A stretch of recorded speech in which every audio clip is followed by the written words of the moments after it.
ഇതേവരെ കണ്ണുകൊണ്ട് കാണാത്ത അള്ളാഹുവിനെ നീ സ്നേഹിച്ചാൽ നാളെ അള്ളാഹുവിന്റെ സ്വർഗലോകത്ത് അള്ളാഹുവിന്റെ നിക്കായിനെ നിനക്ക് കാണിച്ചു തരുമെന്ന് അള്ളാഹുവിന്റെ വിശുദ്ധ ഖുർആൻ. അള്ളാഹു നാളെ സ്വർഗലോകത്ത് ചില ആളുകളോട് പറയും, എന്നെ നിങ്ങൾക്ക് കാണണോ? ഇതേവരെ സ്നേഹിച്ച റബ്ബിനെ കാണണോ? അള്ളാഹുവിന്റെ നിക്കായിനെ അവൻ പ്രദർശിപ്പിക്കുമെന്ന് വിശുദ്ധ ഖുർആൻ. അള്ളാഹുവിന്റെ സ്വർണ്ണ സ്വരൂപം കാണാൻ നമുക്ക് തൗഫീഖ് നൽകട്ടെ. നാളെ അള്ളാനെ കാണണം. അള്ളാനെ കാണണോ വേണ്ടേ? കാണണം. കാണണമെങ്കിൽ അള്ളാഹ് പറഞ്ഞത് ചെയ്യണം. ചെയ്യോ ഉറപ്പാണല്ലോ. ആർക്കലും അല്ലാഹുവിന്റെ ലിഖായിനെ കാണണമെങ്കിൽ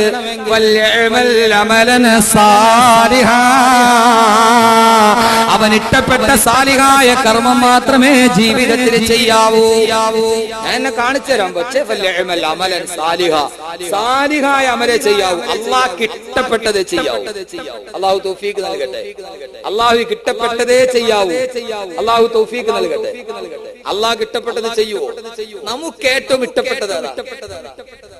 നമ്മുടെ ഹൃദയത്തിൽ നമുക്ക് ഏറ്റവും ഇഷ്ടം എന്തിനോടാ?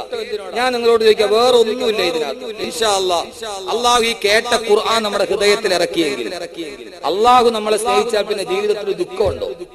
പ്രശ്നങ്ങളുണ്ടോ? പ്രയാസങ്ങളുണ്ടോ? ഒന്നുമില്ല. അള്ളാഹു നമുക്ക് തിരുനോട്ടം നൽകട്ടെ. ബാക്കിയുള്ള 5 കൂട്ടുകാരെ നമുക്ക് നാളെ പരിചയപ്പെടാം ഇനിയുള്ള ദിവസങ്ങളിലായി. എന്റെ സഹോദരങ്ങളെ, അള്ളാഹ്ക്ക് നമ്മളെ ഇഷ്ടപ്പെടണമെങ്കിൽ നമുക്ക് ഇഷ്ടപ്പെട്ടത് എന്ത് ചെയ്യണം? നമുക്ക് ഏറ്റവും ഇഷ്ടം എന്താ? കൽബിലും. നമുക്ക് ഹൃദയത്തിൽ ഏറ്റവും കൂടുതൽ ഇഷ്ടം ആരോടാ? പൈസ.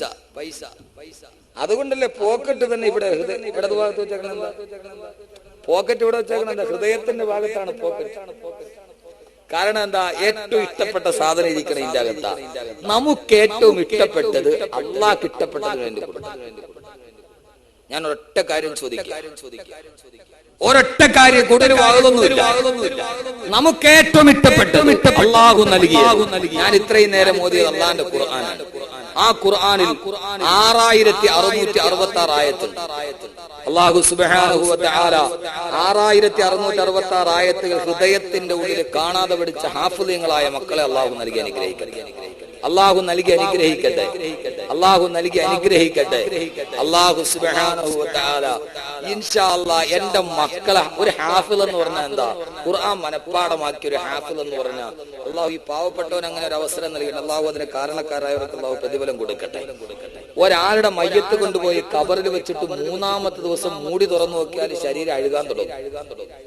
ആദ്യം അഴുകുന്നതാണൊരു 3 ദിവസം കൊണ്ട് സുഹൃത്തേ നിനക്കുള്ള നയനം 2. 3 ദിവസം ആകുമ്പോ ആദ്യം ഒടുക്കുന്നതാ കണ്ണാണ്. തഴവാ ഉസ്താദ് നിമിഷ കവിയായിരുന്നു. തഴവാ ഉസ്താദ് ധാരാളം എത്രയോ നിമിഷ കവികൾ കുഞ്ചൻ നമ്പ്യാരി എടുത്തച്ഛനൊന്നല്ലേ നിമിഷ കവിയാരാ?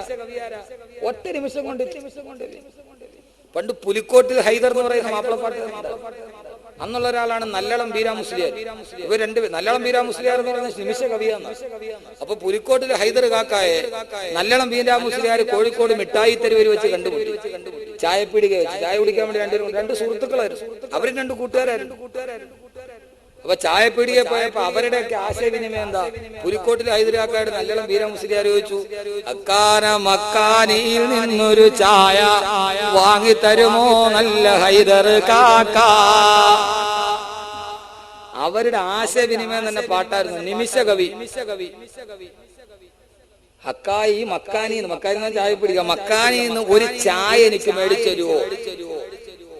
വാങ്ങിത്തരുമോ നല്ല ഹൈദർ കാക്ക? ഉടനെ ഹൈദരാക്കാൻ പറഞ്ഞു, ഇക്കാര്യം എന്നീലെന്തിനൻ സൂരാനി മുക്കാല് കയ്യിലില്ല പോ വീരാനെ. മുക്കാലയുടെ കയ്യിലില്ല വീരാനെ, നീ പോകാൻ.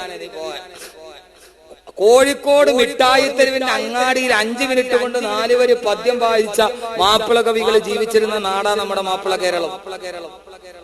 തഴവ ഉസ്താദ് അതിൽപ്പെട്ട ആളാണ്. ഇൽമിനെ പറഞ്ഞാൽ 3 ദിവസം കൊണ്ട് നിന്റെ കണ്ണെടുക്കാൻ തുടങ്ങും. പക്ഷേ അല്ലാഹുവിന്റെ വിശുദ്ധമായ ഖുർആനിന്റെ 6666 ആയത്തുകൾ മനഃപ്പാഠമാക്കിയ ഒരു ഹാഫിദിനെ കൊണ്ടുപോയി മണ്ണിൽ വെച്ച് മണ്ണിനിട്ട് മൂടിയാൽ ആ ഹാഫിദിന്റെ ശരീരം പുഴുപോലും തൊടുകയില്ലെന്ന് അല്ലാഹുവിന്റെ പ്രവാചകൻ നബി മുഹമ്മദ് മുസ്തഫ. നാളെ ഇസ്രാഫീൽ സൂറന്ന കാഹളത്തിൽ ഊതിയാലും ആ മയ്യത്ത് ഖബറിന്റെ അടിയിൽ അതേപോലെ തന്നെ പുഴുപോലും തൊടാതെ ഇരിക്കുമെന്ന് ലോകത്തിന്റെ തിരുദൂതരെ നബി മുഹമ്മദ് മുസ്തഫ. നമ്മുടെ ജീവിതത്തിൽ ഒരു ഹാഫിദ് നമ്മുടെ കുടുംബത്തിൽ ഉണ്ടാകണം. മക്കളിലല്ലെങ്കിൽ കൊച്ചുമക്കളിലെങ്കിലും ഉണ്ടാകണം, കൊച്ചുമക്കളിലെങ്കിലും ഉണ്ടാകണം. നമ്മുടെ കുടുംബത്തിന്റെ ബറക്കത്താണത്. അല്ലാഹു നമ്മളോട് കൂട്ടുകൂടാനുള്ള അല്ലാഹുവിന്റെ റസൂലല്ലേ പറഞ്ഞത്, 3 വിഭാഗം ആളുകളുള്ള വീട്ടിൽ അല്ലാഹുവിന്റെ മലക്കുകൾ നേരിട്ട് വന്നിറങ്ങുമെന്ന് അല്ലാഹുവിന്റെ റസൂൽ നബി മുഹമ്മദ് മുസ്തഫ. 3 വിഭാഗം ആളുകളുടെ വീടുകൾ, ആ വീട്ടിലേക്ക് മലക്കുകൾ നേരിട്ട് വന്നിറങ്ങും. അതിലൊന്നാമത്തതാരുടെ വീടെന്നറിയുമോ? വബൈത്തു ഹാഫിളുൽ ഖുർആൻ. ഒന്ന് വബൈത്തുൽ ആലിമി, ഒരാലിമിന്റെ വീടാണത്. ഇദാ അമില ബിഹി, ഇൽമനുസരിച്ച് അമൽ ചെയ്ത ആലിമുള്ള വീട്, ഒരു പണ്ഡിതനുള്ള വീട്, അത് മലക്കുകൾ നേരിട്ടിറങ്ങുന്ന വീടാണ്. രണ്ടാമത്തെ വീട് ഏതെന്നറിയുമോ? വബൈത്തു ഹാഫിളുൽ ഖുർആൻ. ഖുർആൻ മനഃപ്പാഠമാക്കിയ ഹാഫിളിന്റെ വീടാണത്, ഹാഫിളിന്റെ വീടാണത്. അതുകൊണ്ടൊരു വസിയത്തായിട്ട് എല്ലാ സദസ്സിനും ഞാൻ പറയാറുണ്ട്, അല്ലാഹു ഇനി ഇതെന്റെ വാക്ക് കേട്ടിട്ട് ഞാൻ ജോലി ചെയ്യുന്ന സെൻട്രൽ ജുമാ മസ്ജിദിൽ നിന്ന് 18 കുഞ്ഞുങ്ങളാണ് ഖുർആൻ ഹാഫിളാവാൻ വേണ്ടി പോയത്. അതിൽ ഡോക്ടറിന്റെ മക്കളുണ്ട്, എഞ്ചിനീയറിന്റെ മക്കളുണ്ട്. ഞാനിത് പറയുന്നത് എന്റെ ഒരു ദൗത്യം പോലെ അല്ലാഹു നൽകിയ അനുഗ്രഹം നിങ്ങളിലേക്ക് ഞാൻ പകർന്നു തരികയാ. നമ്മുടെ മക്കളിൽ ഹാഫിളീങ്ങൾ ഉണ്ടാവണം. അതിന് കഴിഞ്ഞില്ലയോ നമ്മുടെ കുടുംബത്തിലെങ്കിലും അല്ലാഹുവിന്റെ ഖുർആൻ നെഞ്ചകത്ത് കുത്തിവെച്ച ഹാഫിളീങ്ങൾ ഉണ്ടാവണം. 6666 ആയത്തുകൾ കാണാതെ പഠിച്ച നാളെ സ്വർഗ്ഗലോകത്ത് ചെല്ലുമ്പോൾ അല്ലാഹു ചില മാതാപിതാക്കളുടെ തലയിൽ ഒരു കിരീടം വെക്കും. മരതകരത്നങ്ങൾ പതിച്ച കിരീടമാത്. മറ്റു മാതാപിതാക്കൾ ചോദിക്കും, എന്ത് ചെയ്തിട്ടാണ് ഈ മാതാപിതാക്കൾക്ക് ഈ കനക കിരീടം എന്ന് ചോദിക്കുമ്പോ അല്ലാഹു പറയും, ഇവര് ഹാഫിളീങ്ങളുടെ മാതാപിതാക്കളാണ്, ഖുർആൻ മനഃപ്പാഠമാക്കിയ ഹാഫിളീങ്ങളുടെ മാതാപിതാക്കളാണ്. അല്ലാഹു വിനീതന്റെ മാതാപിതാക്കൾക്കും അല്ലാഹു ആ തൗഫീഖ് നൽകി അനുഗ്രഹിക്കുമാറാകട്ടെ. അതുകൊണ്ട് ഈ വൈകിയ വേളയിൽ അല്ലാഹുമായിട്ട് ബന്ധം സ്ഥാപിക്കണമെന്ന് പറയുമ്പോ കൽബിൽ അല്ലാഹുവിനെ കുറിച്ച് ഓർമ്മയുണ്ടെങ്കിൽ, അല്ലാഹുവിന്റെ കലാം മനഃപ്പാഠമാക്കുന്ന മക്കളെ ആഗ്രഹമുണ്ടെങ്കിൽ ഇൻഷാ അല്ലാഹ് ഈ സദസ്സിൽ വെച്ച് അല്ലാഹുവിന്റെ ഖുർആനിൽ 6666 ആയത്തുകളുണ്ട്. സഹോദരങ്ങളെ, 6600 ആയത്തുകൾക്ക് 6666 ആയത്തുകൾക്ക് തുല്യമായി പള്ളിച്ചവിട്ടുകര മുസ്ലിം ജമാഅത്തിന്റെ ഈ പള്ളിക്ക് ചുറ്റും ഒരു ചുറ്റുമതില് കെട്ടണമെന്ന് സംഘാടക സമിതിക്ക് വലിയ ആഗ്രഹമുണ്ട്.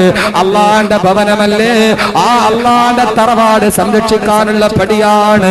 ഇവിടെ നിന്നിട്ട് ഉസ്താദേ എത്രയോ സദസ്സിൽ അല്ലാഹുവിന്റെ അനുഗ്രഹം കൊണ്ട് കാസർഗോഡ് കുമ്പള മുതൽ അങ്ങകലെ തേങ്ങാപട്ടണം വരെ എത്രയോ സദസ്സുകളിൽ ഞാൻ പറഞ്ഞിട്ടുണ്ട്.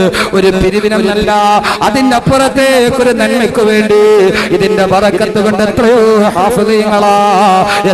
ഹാഫിളീങ്ങളാ. കഴിഞ്ഞ മാസം കല്ലമ്പലത്ത് ഞാൻ പ്രസംഗം നടത്തുമ്പോ ഒരു ചെറുപ്പക്കാരൻ ഒരു പയ്യനെയും പിടിച്ചു കൊണ്ടുവന്നു. ആ ചെറുപ്പക്കാരൻ ആരാ? കൂലിപ്പണിക്കാരനാ. ഉസ്താദേ നിങ്ങളുടെ വയത് കേട്ടപ്പോൾ 3 വർഷം മുമ്പ് 6666 രൂപ ഞാൻ പറഞ്ഞതാ. എന്റെ മകൻ ഹാഫിളായി ഉസ്താദേ എന്ന് പറഞ്ഞ് 11 വയസ്സുള്ള പൊന്നുമോനെ കയ്യിൽ പിടിച്ചുകൊണ്ട് കൊണ്ടുവന്ന ഈ വയലിന്റെ മജ്‌ലിസിൽ എനിക്ക് കിട്ടിയ ഹാഫിളായ പൊന്നുമോനാണെന്ന് പറഞ്ഞ മുഹമ്മദ് സലീം എന്ന സഹോദരൻ അല്ലാഹു അത് നിലനിർത്തി കൊടുക്കുമാറാകട്ടെ. അദ്ദേഹത്തിന് രണ്ടാമത്തെ മകനും ഹിഫ്ള് പഠിക്കാൻ പോയിരിക്കുകയാ. അതുകൊണ്ട് ഈ നിശബ്ദമായ രാത്രിയെ സാക്ഷി നിർത്തി അല്ലാഹുവിന്റെ ഇൽമിന്റെ മജ്‌ലിസിനെ സാക്ഷി നിർത്തിയിട്ട് ഏതാഗ്രഹമാണോ മനസ്സിൽ വെച്ചിട്ട് ഇൻഷാ അല്ലാഹ് പറയുക. ഉസ്താദേ ഈ മദ്രസ നിർമ്മാണത്തിന് വേണ്ടി 6666 രൂപ ഞാൻ വാഗ്ദാനം ചെയ്യുകയാണ്. പണി നടക്കുമ്പോൾ അതിന്റെ അവസരം പോലെ ഏൽപ്പിച്ചാലും മതി. ഈ സദസ്സിൽ വെച്ചിട്ട് ആദ്യമായിട്ട് പറയാൻ അല്ലാഹുവിന്റെ റസൂൽ സഹാബത്തിനോട് സദക്ക ചോദിച്ചാല് ആരാണ് ആദ്യം പറയുക എന്ന് ചോദിച്ചാല് ഉടനെ സദസ്സിൽ നിന്നൊരാൾ ചാടി എഴുന്നേൽക്കും. അനയാ റസൂലല്ലാഹ്, ഞാൻ തരാ നബിയേ. ആരാണെന്നറിയുമോ? ബഹുമാനപ്പെട്ട സയ്യിദുനാ ഉസ്മാൻ ബിൻ അഫ്ഫാൻ റളിയല്ലാഹു തആല അൻഹു. അല്ലാഹു നമുക്ക് ഉസ്മാൻ റളിയല്ലാഹു അൻഹുവിന്റെ കൂടെ അള്ളാന്റെ റസൂൽ ചോദിച്ചാൽ ഉടനെ പറയും ഞാൻ തരാ നബിയേ. അതുകൊണ്ട് അള്ളാന്റെ റസൂൽ ഉസ്മാൻ റളിയല്ലാഹു അൻഹുവിന് കൊടുത്ത വാഗ്ദാനം എന്താ? ലികുല്ലി നബിയിൻ റഫീഖും ബിൽ ജന്നാ. ഓരോ പ്രവാചകന്മാർക്കും സ്വർഗ്ഗത്തിൽ ഒരു കൂട്ടുകാരനുണ്ട്. വറഫീഖി ബിഹാ ഉസ്മാൻ ബിൻ അഫ്ഫാൻ. സ്വർഗ്ഗത്തിൽ എന്റെ കൂട്ടുകാരൻ